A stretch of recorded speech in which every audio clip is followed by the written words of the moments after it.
Segue aqui, inclusive, com a nossa programação, 10 horas e 37 minutos. Já quero chamar, então, o nosso primeiro convidado aqui, o Sávio Barbosa, economista-chefe da Quinitro Capital. Já está aqui conosco. Sávio, seja muito bem-vindo aqui à programação da BMC News. Prazer falar contigo. Muito bom dia. Olá, bom dia. Prazer é meu. Sávio, estava vendo mais cedo, divulgação de alguns indicadores importantes lá nos Estados Unidos, como produção industrial, que revelou uma queda de meio ponto percentual, 0,5%. Também vendas no varejo, que avançou, mas mesmo assim abaixo do esperado. Esses indicadores acabam trazendo uma sensação de que a economia americana está desacelerando e isso, consequentemente, a gente pode ter essa perspectiva de que seria mesmo uma notícia ruim, boa para a economia americana, boa para o Federal Reserve poder tomar alguma decisão com mais tranquilidade na semana que vem. Como que você percebe esse ambiente econômico por lá?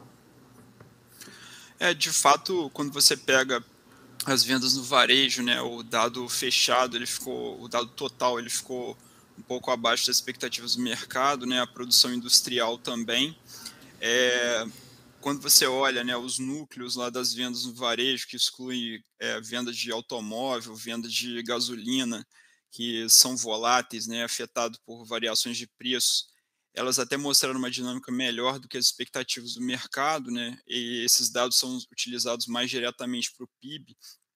Mas, de forma geral, o que a gente observa dos dados de atividade nos Estados Unidos é uma continuidade do crescimento. A gente faz alguns modelos que tentam estimar o ritmo de crescimento do PIB à medida que os dados de atividade são divulgados, e esses modelos continuam apontando para uma manutenção do crescimento do PIB próximo de 2%, quando a gente faz a comparação trimestral e anualiza esse dado. Então, é um ritmo de crescimento saudável, mas não explosivo, E quando você pega os últimos dados também de mercado de trabalho, que mostram o mercado de trabalho saudável, mas também não numa dinâmica explosiva, isso começa a dar, sim, algum conforto para uma possível finalização do ciclo de alta de juros nos Estados Unidos. E aí, especialmente, quando a gente pega os dados de inflação nos Estados Unidos. E os dados de inflação, eles mostraram uma dinâmica mais benigna do que o mercado projetava. Então, quando a gente reúne todo esse conjunto de dados, a gente começa a vislumbrar assim, que o ciclo de alta de juros nos Estados Unidos pode chegar ao fim ao longo dos próximos meses. Basicamente, a nossa expectativa é que o Banco Central americano, o Fed, ele voltará a subir a taxa de juros mais uma vez na próxima reunião, que acontece na semana que vem, na quarta-feira da semana que vem. A nossa visão é que, com a manutenção da inflação numa dinâmica mais benigna, esse pode ser o último aumento de juros do Banco Central americano. Então, existe aí a possibilidade do encerramento do ciclo um pouco mais antecipado, que os próprios membros do Fed sinalizaram na última reunião que aconteceu.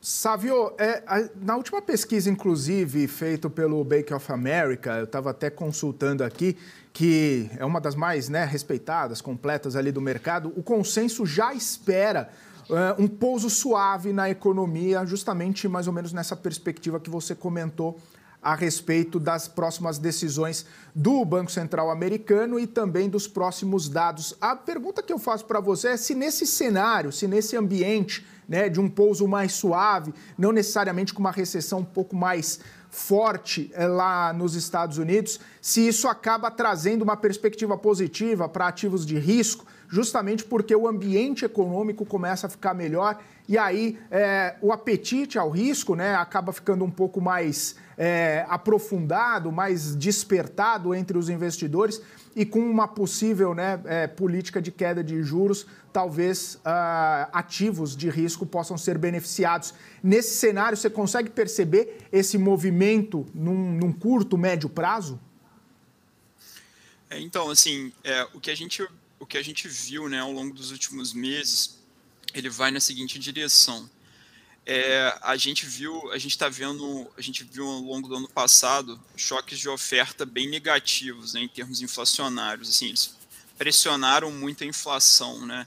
Primeiro a gente teve a volta da pandemia, que fez com que a inflação subisse muito, porque a demanda voltou com mais força do que as pessoas antecipavam.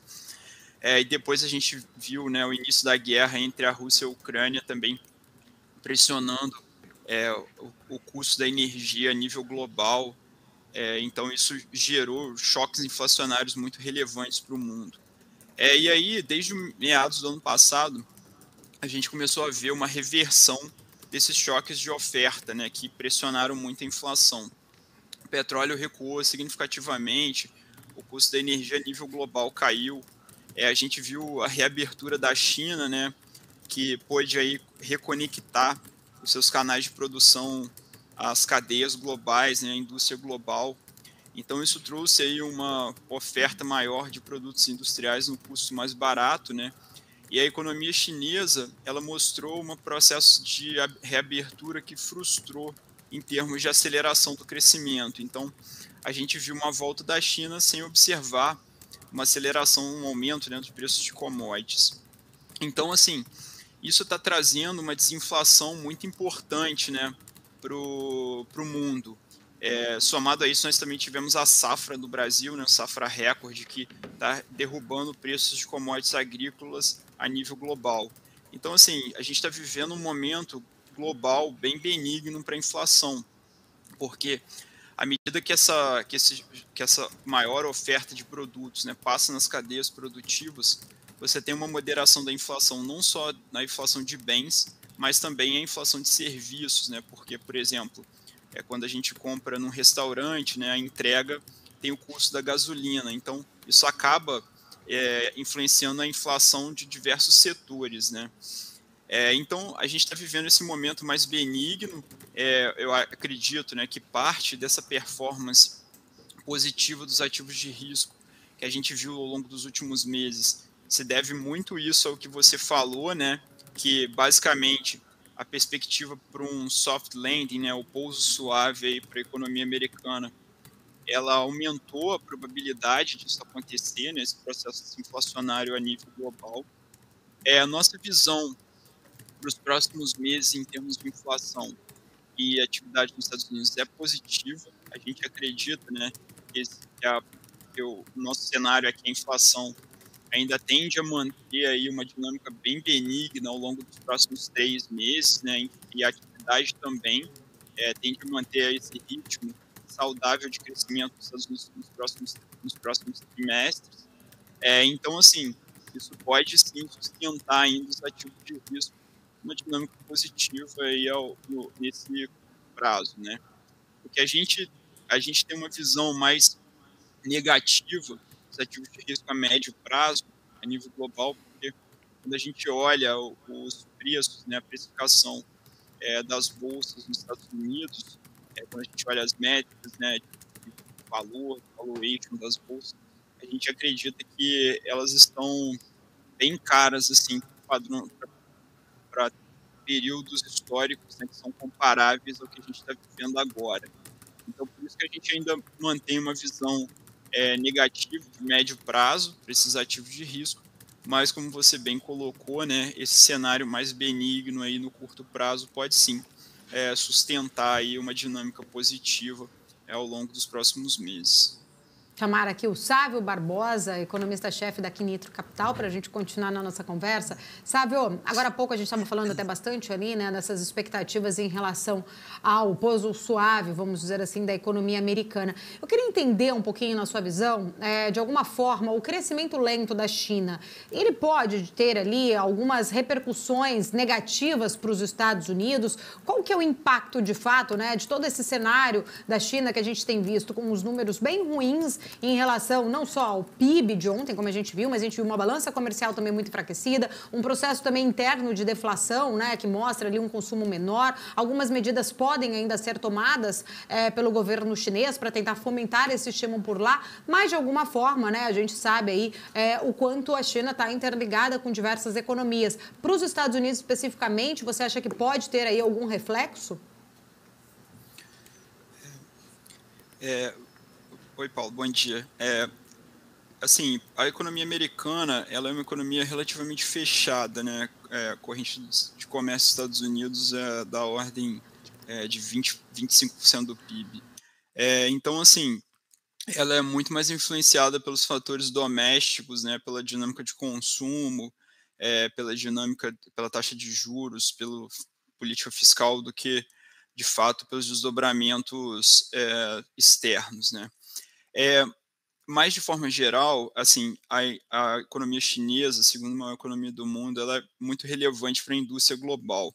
E aí, esse processo de desaceleração da China afeta negativamente a indústria global, né, e também afeta a indústria americana, né? Hoje, a gente viu o dado de produção industrial mais fraco nos Estados Unidos e a gente vem observando aí, ao longo dos últimos meses, né, uma dinâmica pior dos indicadores de confiança do setor industrial da economia americana, e agora a gente vê esses reflexos aí piores, né, de fato, no dado realizado da produção industrial americana. Então, um canal assim que de fato que leva a uma desaceleração, atrapalha a dinâmica da economia americana, é através dessa parte da indústria, né? Mas, de forma geral, assim, a indústria nos Estados Unidos é pequena, ela pesa mais ou menos uns 13% no PIB. E o maior reflexo, né, dessa desaceleração chinesa, a gente tende a ver, de fato, nas economias emergentes, né? As economias emergentes, quando você projeta, né, tem uma perspectiva de um crescimento mais moderado da China, é muito difícil você acreditar que as economias emergentes vão mostrar uma dinâmica muito forte de crescimento, né? Então, isso tende a atrapalhar mais essas economias. Mas o que a gente vê, né, assim, de forma geral sobre a economia da China, né? Quais são as nossas perspectivas? A gente viu o processo de reabertura, né, ao longo desse primeiro trimestre. A economia cresceu forte, cresceu mais de 2% no trimestre, e aí ao longo do segundo trimestre desse ano, a gente já viu uma desaceleração com essa perda de ímpeto da reabertura, né, especialmente no setor de serviços, e aí o ritmo de crescimento do PIB, que tinha sido mais de 2% no primeiro TRI, desacelerou para um crescimento de 0,8% na comparação trimestral. Então, assim, a gente viu essa desaceleração acontecendo. Mas na margem, nós começamos a observar diversas sinalizações, né, do governo de alguns estímulos adicionais. A gente não está vendo, né, aquele processo de estímulo clássico, né, que é pós quedas de atividade, como a gente viu lá depois da crise de 2008, por exemplo, depois de 2015, quando a China enfrentou uma desaceleração mais abrupta, mas a gente começa a observar aí medidas graduais no sentido de estimular a atividade econômica na China. Então a gente acredita, né, que o PIB chinês ele pode manter, né, um ritmo de expansão próximo da meta de crescimento desse ano, que é 5%, e se isso, né, se concretizar, o que a gente deve observar é um crescimento gradual da indústria a nível global. Então isso daí não tende a ser, né, um cenário catastrófico para as economias emergentes, né? Pelo contrário, assim, tende a ser um cenário até benigno, se de fato, né, essas medidas de estímulo adicionais que vêm sendo implementados na margem funcionarem. Perfeito. Savio, eu queria trazer um pouquinho a conversa também agora para o Brasil, né? A gente tem visto bastante movimentação, discussão a respeito do corte de juros agora em agosto, né? Banco Central sinalizando, né, uma abertura, uma porta aberta e muita gente se questionando, vai vir 0,25, meio. Teve inclusive um gestor de hedge fund falando que o ambiente econômico brasileiro já permitiria 1%, que acaba sendo até mesmo um pouco improvável para o Banco Central, pelo pragmatismo que ele vem imprimindo, né, nas últimas decisões. mas mesmo assim eu queria saber sua opinião a respeito desse ambiente econômico, inclusive com a desaceleração do IBCBR divulgado ontem, né? Esse cenário econômico brasileiro, ele abre porta, ele abre caminho para o corte em agosto. Qual a magnitude? Como que você está interpretando esses dados e a possível decisão do Copom agora em agosto? Nossa visão, né, é que o Banco Central vai começar o ciclo de corte agora, né, ele vai começar o ciclo de corte em agosto. A gente acredita que esse início do ciclo de corte de juros ele será moderado, né, gradual. Ele vai começar com esses 25 bases, com os 25 pontos bases, né, de corte. Ele poderia até implementar um ritmo mais forte, né, de corte de juros, mas os últimos dados de inflação mostraram ali uma persistência da inflação, né, na parte do setor de serviços, em alguns outros pontos do núcleo de inflação também, mostrando alguma resiliência daquela inflação que tende, né, a ditar, né, a dinâmica de médio prazo da inflação, né. Então, os núcleos aí mostrando mais força nas últimas divulgações do IPCA, e isso, na nossa visão, né, deve fazer com que o Banco Central continue conservador, né, e opte aí por um corte de 25 pontos base na reunião de agosto. A gente acredita, né, que existe espaço aí para o Banco Central acelerar esse ritmo de corte a partir das reuniões seguintes, para um ritmo de corte de mais ou menos 50 pontos base por reunião, até alcançar uma taxa de juros próxima de 9% aí em meados para o final de 2024. Então, assim, essa é a nossa perspectiva. A gente acredita, né, que essa dinâmica aí de inflação global, que a gente conversou bastante no bloco anterior, ela vai ajudar também o Brasil, e o Brasil é mais beneficiado, né, porque esse choque de oferta positivo da safra, ele tem origem aqui, então, especialmente por isso, a gente é beneficiado não só em termos de inflação para baixo, como também de atividade para cima. Então, a nossa visão é que existe sim um espaço importante para a queda de juros até meados do ano que vem.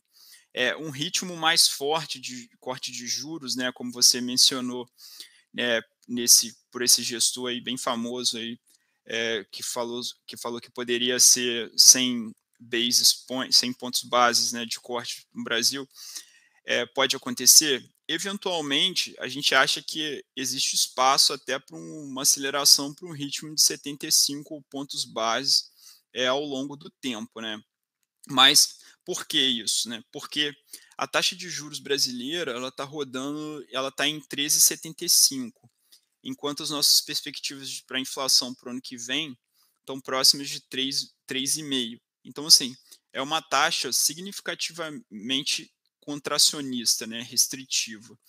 Então, para um nível até ali próximo de 9%, a gente acredita que o ajuste poderia ser feito relativamente rápido, né, porque a gente levaria a taxa de juros, né, para um patamar mais próximo do neutro, né, que a gente fala em economia, ou seja, para um nível que não acelera e nem freia a atividade econômica, né? Tem uma neutralidade em termos de dinâmica de crescimento econômico. Então, até esse patamar, próximo de 9%, a gente acredita que o processo poderia ser feito relativamente rápido. Então, a gente não descarta o Banco Central eventualmente cortar até 75 pontos bases em algum momento aí ao longo do final desse ano ou início de 2024.